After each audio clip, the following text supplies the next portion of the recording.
사랑하는 성도 여러분, 저희 아내가 친정에 가면은 제 마음이 어떨까요? 당연히 묻지도 따지지도 않고 고요한 집의 정막 때문에 무척이나 속상하고 슬플 것입니다. 네, 믿으셔도 좋습니다. 지금은 여러 가지 맡은 일로 친정에 잘 가지는 못하지만 아내가 친정에 가면은 제가 한 번쯤 꼭 하는 것이 있습니다. 여름에는 비빔면, 겨울에는 짜파게티. 한 봉지가 아니라 한 묶음을 삽니다. 비빔면은 예의상 5봉지, 짜파게티는 4봉지를 냄비에 넣어 끓여서 먹습니다. 물론 사랑하는 성도 여러분들, 걱정하지 마십시오. 이것만 먹으면 영양 불균형을 초래하기 때문에 대패 삼겹살이나 스팸을 적당히 구워서 먹습니다. 사랑하는 성도 여러분, 이 설교를 저희 아내가 들을까요? 안 들을까요? 네, 자수해서 광명 찾자고 제가 이렇게 설교 대목에서 자수하면서 고백을 하는 이유는 더 이상 그렇게 먹지 않겠다는 뜻으로 하는 것입니다. 바쁜 현대사회에서 인스턴트 음식이 몸에 좋진 않지만 편의성 때문에 자주 이용합니다. 컵라면, 통조림, 냉동식품, 즉석밥, 즉석도시락, 3분 카레, 3분 짜장, 인스턴트 커피, 인스턴트 스프, 또 우리 아이들을 둔 엄마에게는 필수품인 필수 아이템, 비비고 사골곰탕, 간편하게 이용하지 않습니까? 그런데 우리가 편리하게 이용하는 이 인스턴트 식품에는 문제가 있습니다. 이 인스턴트 식품은 기본적으로 자극적이고 또한 염분이 많고요, 동물성 단백질과 지방이 많다고 합니다. 반면에 비타민이나 무기질은 부족해서 영양의 불균형을 가져옵니다. 고른 영양을 섭취하지 못할 경우에 인체의 영양의 불균형이 찾아와서 특별히 면역 기능이 저하된다고 합니다. 편의를 위해서 우리가 인스턴트 제품을 이용하듯이 이러한 흐름이 우리의 삶 가운데서 중요한 부분에서도 많이 인스턴트화 되어버렸습니다. 우리가 생각하는 것, 말하는 것, 행동하는 것이 인스턴트처럼 변해버렸죠. 그래서 자극이 주어지면은 그 즉시로 생각을 하고 또 다른 사람의 감정과 관계없이 너무나도 쉽게 말을 내뱉어버리고 또 한 번 더 참지 못하고 그 즉시로 행동해 버립니다. 어디 그뿐입니까? 남녀가 사랑을 나누는 일에도 너무나도 쉽게 인스턴트식으로 생각해 버립니다. 또 일부이긴 하지만 자녀의 성적을 단기간에 올리기 위해서 너무나도 쉽게 ADHD 치료제를 공부약으로 먹이곤 합니다. 이러한 삶의 단면들이 우리의 사고와 삶의 방식이 인스턴트화 되어버렸다는 것을 증거합니다. 그런데 문제는 이런 인스턴트화 현상이 우리의 삶과 우리의 인생뿐만 아니라 우리의 신앙에도 영향을 미쳤다는 것입니다. 우리는 참고 인내하면서 하나님 앞에 매달려 기도하기보다는, 하나님 앞에 부르짖기보다는 너무나도 쉽게 능력이 있다고 생각하는 목회자나 또 지혜롭다고 생각하는 목회자나 아니면 영적인 사람들을 찾아가서 조언을 구합니다. 또 선택의 기로 앞에서 하나님의 뜻을 묻고 또 하나님의 계획을 물으면서 걸어가기보다, 진득하게 씨름하기보다는 나의 만족과 유익이 되는 것이 무엇인지 가장 이로운 길을 선택합니다. 신앙 성장에 있어서도 마찬가지죠. 믿음의 성장이 느릴 수 있겠지만 우리는 신앙 성장에 있어서 반드시 1:1 양육과 또 소그룹 양육을 필요로 합니다. 이것을 통해서 함께 성경을 배워나가고요, 또 교제하고요, 기도하면서 나아갈 때 우리의 신앙이 단단하게 자라갑니다. 그렇지만 이렇게 하는 것들이 너무나도 시간이 오래 걸려서 이런 것들을 참여하지 못하시는 분들은 핸드폰을 들죠. 그리고 유튜브를 켜죠. 이름만 들면 알만한 유명한 목사님의 설교를 듣습니다. 그리고 그 설교를 들으면서 마치 이 목사님의 메시지가 나의 신앙과 나의 신앙의 수준인 것 마냥 생각하면서 흡족해합니다. 이러한 인스턴트식 신앙의 가장 큰 문제점은 성경 읽기에서 나타납니다. 신앙생활을 하면서 여러 가지의 의문점과 또 생활에서 부딪히는 문제점을 안고서 말씀을 붙들고 우리가 씨름하지 않습니다. 뿐만 아니라 성경을 읽으면서 왜 이 본문이 이렇게 말했는지, 또 이 본문의 의미가 무엇인지 진지하게 씨름하고 진지하게 묵상하는, 고민하는 시간이 점점점 줄어들고 있습니다. 우리가 성경을 붙드는 그 자세가 너무나도 깃털처럼 가볍다는 것이죠. 입술로는 성경을 하나님의 말씀이라고 고백하지만 이 진리의 보고를 내 생명을 붙들고 내 인생의 문제와 이 신앙의 고민과 삶의 방향과 목적에 대해서 무겁게 고민하지 않는다는 것입니다. 여러분 동의하십니까? 동의하든 동의하지 않든 우리는 이런 문제의식을 가져야 합니다.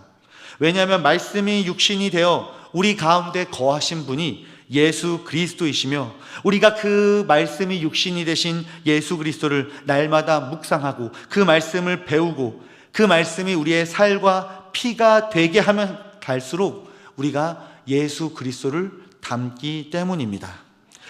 우리가 말씀 이렇게 구호를 외치지만 정작 그 말씀으로 말미암아 변화된 예수님 닮은 모습이 옆에 있는 교회는 차지하고서라도 우리 안에 잘 안 드러나지 않습니까? 사랑하는 성도 여러분, 예수님을 닮길 원하십니까? 날마다 나의 삶을 거룩하게 하나님 앞에 드리시기를 원하십니까? 그렇다면 베드로 후서의 말씀을 통해서 우리가 이 진리의 말씀을 대할 때 어떠한 마음 자세와 태도로 가지고 나가야 될지, 어떻게 성경을 묵상해야 될지 우리가 함께 겸손히 듣기를 원합니다. 먼저 분명히 알 것은 성경이 하나님의 말씀대로 전달되어진 말씀이라는 건데요. 우리가 그 말씀을 이해하기에 앞서서 우리 함께 베드로 후서 1장 21절 말씀을 함께 읽어보도록 하겠습니다. 예언은 언제든지 사람의 뜻으로 낸 것이 아니요 오직 성령의 강동하심을 받은 사람이 하나님께 받아 말한 것임이라. 베드로는 모든 성경이 하나님께로부터 가감없이 전달되었다고 말합니다. 이 사실을 강조하기 위해서 베드로는 4번이나 연속해서 동일한 단어를 사용하는데요. 특별히 베드로는 앞서서 변화산에서 동일한 말을 언급합니다. 변화산에서 하늘로부터 소리가 들렸죠. 하나님의 영광스러운 위엄에 의해서 그 하나님의 소리가 전달되었습니다. 또 이 소리가 하늘로부터 전달된 소리라고 베드로가 반복해서 말합니다. 이 성경 말씀이 하늘에서 베드로가 들었던 소리와 똑같이 하나님께로부터 이 성경 말씀이 전해졌다고 베드로는 4번이나 전달되었다라는 말을 반복해서 강조합니다. 뿐만 아니라 이것을 전달한 사람 역시도 성령의 감동함을 받아서 전달된 사람이라는 것입니다.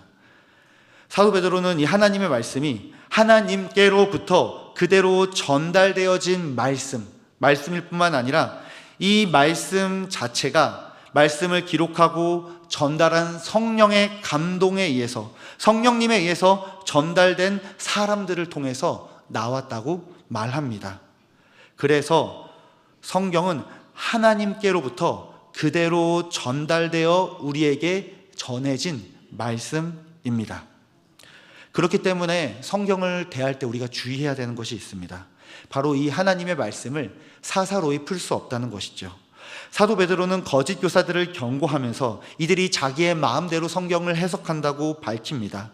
함께 베드로후서 1장 20절 말씀을 함께 읽겠습니다. 먼저 알 것은 성경의 모든 예언은 사사로이 풀 것이 아니니. 거짓 교사들은 성경을 자의적으로 풀어냈습니다. 이들은 성경의 말씀을 읽었지만 성경을 원래의 문맥에서 떼어내버렸습니다. 그리고 그 본문 안에 자신의 사사로운 생각들을 집어넣습니다. 가령 주님의 재림이 없을 것이다, 또한 마지막 날에 주님의 심판이 결코 없을 것이라고 주장하며 성도들을 미혹했습니다. 문제는 말이죠, 이들 역시도 하나님의 말씀인 성경을 사용했다는 점입니다. 그런데 이들의 문제는 성경의 원래 문맥에서 이것을 떼어내서 자신의 목적을 위해서, 목적을 달성하기 위해서 성경을 사용했다는 것이죠. 이들의 언변에는 분명히 사람을 감동시키는 감동이 있었습니다. 하지만 이것은 위로부터 온 것이 아닙니다. 이들에게는 사람의 의욕을 불어넣고 사람을 동기부여할 수 있었던 말은 있었지만 이 말씀 안에 사람을 거듭나게 하는 생명이 없었습니다. 사람의 마음과 감정을 자극하는 웅변적인 말에서 나오는 약간의 감정적인 자극은 있었지만 사람의 영을 살리지는 못했습니다. 왜 그렇습니까? 성경 안에 있는 하나님의 뜻을, 그 말씀 안에 있는 하나님의 뜻을 떼어냈기 때문입니다. 그리고 그 떼어난 곳에다가 자신의 인간적인 생각과 욕심과 정욕들을 정당화시켰습니다. 그래서 베드로는 반드시 이 모든 성경 말씀을 자신의 생각과 자신의 견해대로 사사로이 풀 수 없다고 말하는 것이죠. 그래서 성경을 읽고 묵상할 때는 이 성경 말씀의 출발이 하나님에게서 전달되었을 뿐만 아니라 그 전달된 방식도 하나님에 의해서, 성령님의 감동에 의해서 전달된 것이고, 더 나아가서 우리가 이 말씀을 읽을 때 이 묵상의 원리 역시도 하나님에 의해서 전달이 되어야 된다고 하는 것입니다. 종교개혁자들은 이것을 성령님의 조명이라고 불렀습니다. 그렇다면 어떻게 우리의 마음 가운데 하나님의 말씀이 하나님이 뜻하신 바대로 전달될 수가 있는 것일까요? 이것을 이해하기 위해서 우리는 먼저 말씀을 대하는 자세를 점검해야 합니다. 함께 베드로후서 1장 19절 말씀을 함께 읽어보도록 하겠습니다. 또 우리에게는 더 확실한 예언이 있어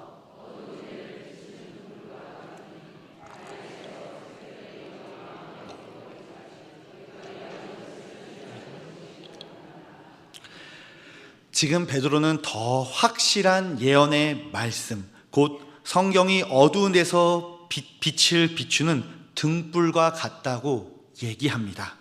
말씀이 빛입니다. 그래서 성경 119편 105절 말씀은 주의 말씀은 내 발의 등이요 내 길에 빛이니이다 라고 말하는 것입니다. 말씀이 빛이기 때문에 말씀은 비춥니다. 그렇다면 비친 말씀이 무엇을 비출까요?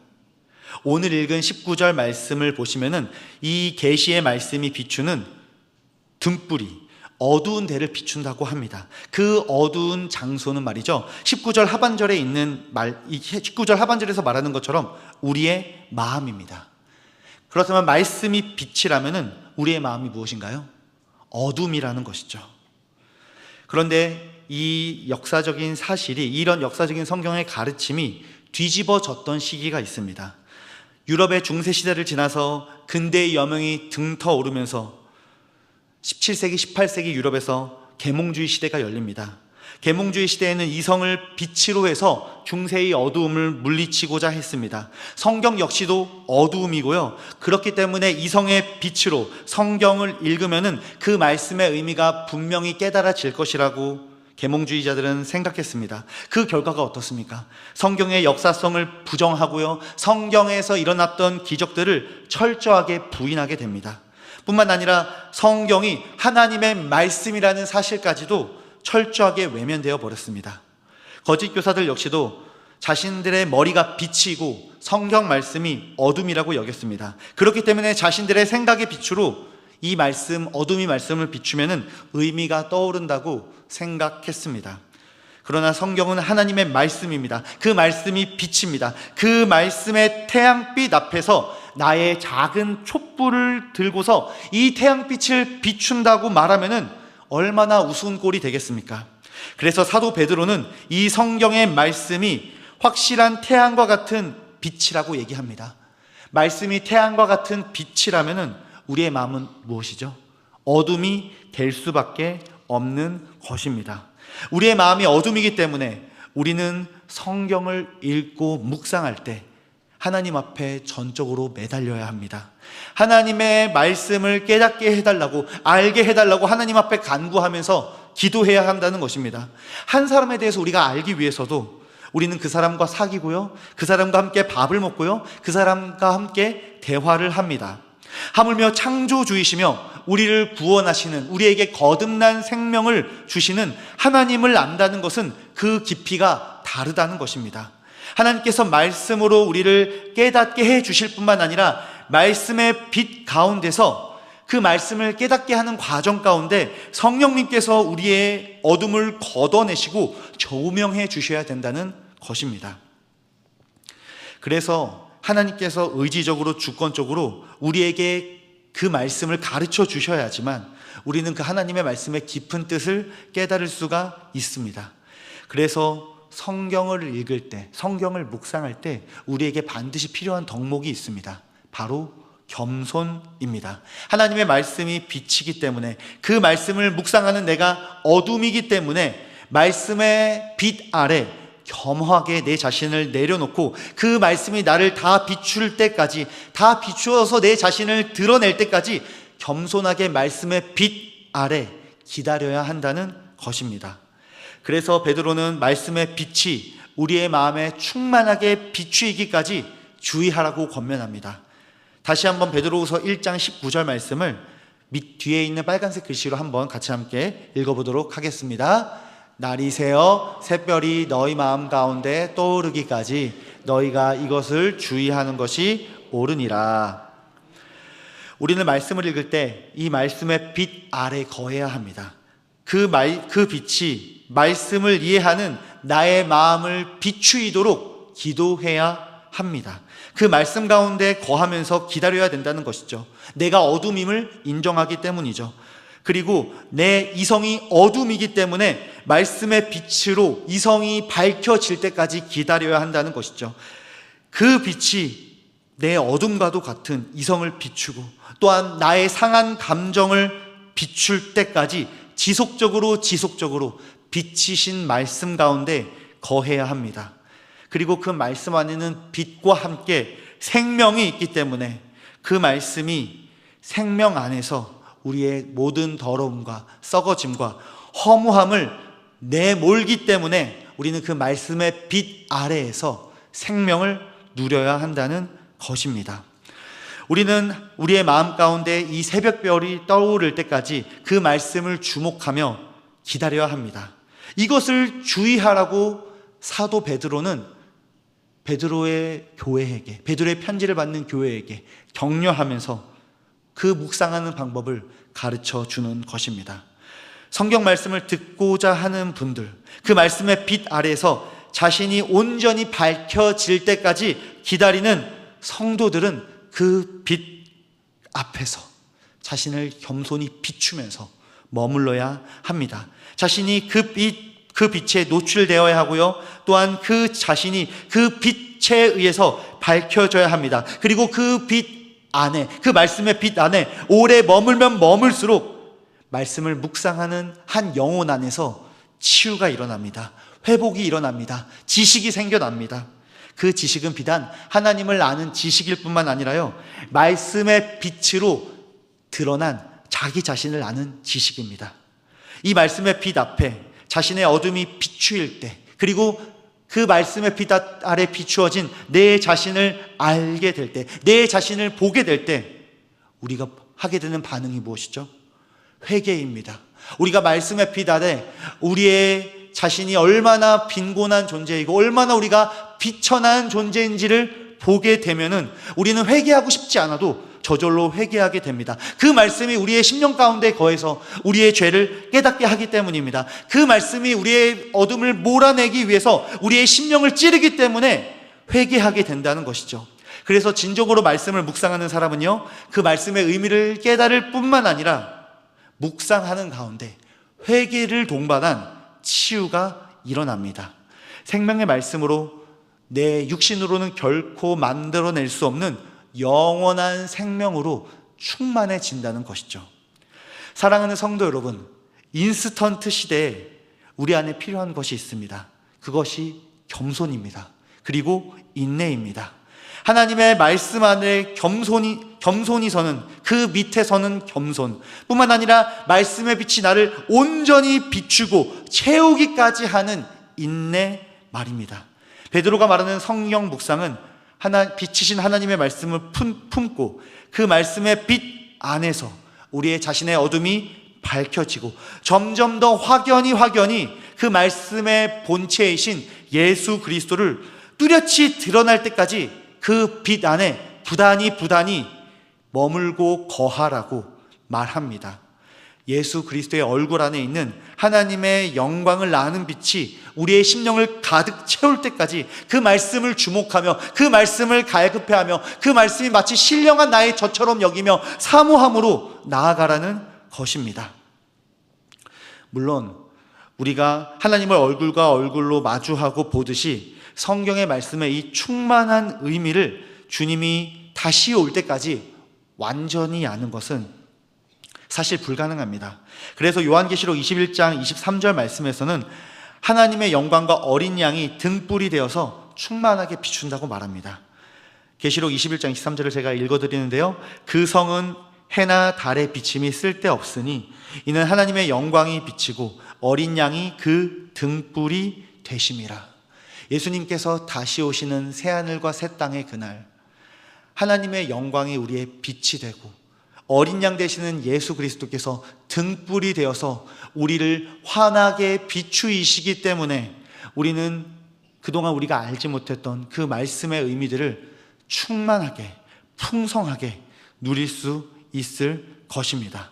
그렇지만 사랑하는 성도 여러분, 우리가 그 날까지 기다리지 않으셨으면 좋겠습니다. 이미 빛이신 예수님께서 2000년 전에 오셨고 우리에게 생명을 주시기 위하여서 자신의 몸을 찢으심으로 말미암아 십자가에서 우리의 죄를 대속하시고 죽으심으로 말미암아 우리가 빛 가운데 걸어 나갈 수 있는 은혜를 주셨습니다. 그렇기 때문에 사랑하는 성도 여러분, 이 빛이신 성경 말씀 안에 거하시기를 축원드립니다. 우리가 꼭 반드시 기억해야 될 것이 한 가지 있습니다. 이것을 말씀드리고 설교를 마무리하고자 합니다. 우리는 분명히 성경을 읽습니다. 그리고 성경을 해석하고 성경을 묵상합니다. 이 하나님의 말씀이 빛이시고 하나님의 말씀이 생명이기 때문에 그 말씀을 묵상하는 사람은, 그 말씀을 마음 가운데 두는 사람은 그 생명으로 말미암아 그의 존재가 변화가 됩니다. 그럼 한번 조심스럽게 반대를 생각해 볼게요. 일평생 하나님의 말씀을 읽고 일평생 하나님의 말씀을 묵상하고 일평생 하나님의 말씀을 가까이 했는데 그 말씀을 묵상하는 자가, 그 말씀을 받드는 자가 변화가 없다면은 그는 성경을 제대로 읽은 것입니까? 그는 성경을 제대로 만난 것입니까?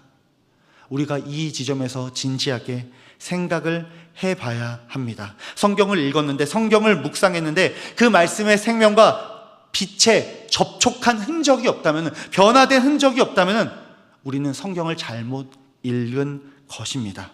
우리가 성경 말씀이라는 이 뜨거운 태양빛 아래, 뜨거운 불빛 아래 거하기만 한다면 그 불빛이 우리의 심령을 밝게 태워 우리를 주님의 형상으로 변화시켜 나갈 것입니다. 부디 사랑하는 개선의 성도 여러분들, 그 정말 태양빛과 같은 밝은 빛이신, 그리고 뜨거운 빛이신 그 예수 그리스도의 말씀 가운데 부단히 날마다 거하시는 가운데 말씀이 주시는 충만한 빛과 생명을 누리시며 주님을 닮아가시는 우리 개선의 성도님들 되시기를 우리 구주 예수님의 이름으로 간절히 축원드리겠습니다. 기도하겠습니다.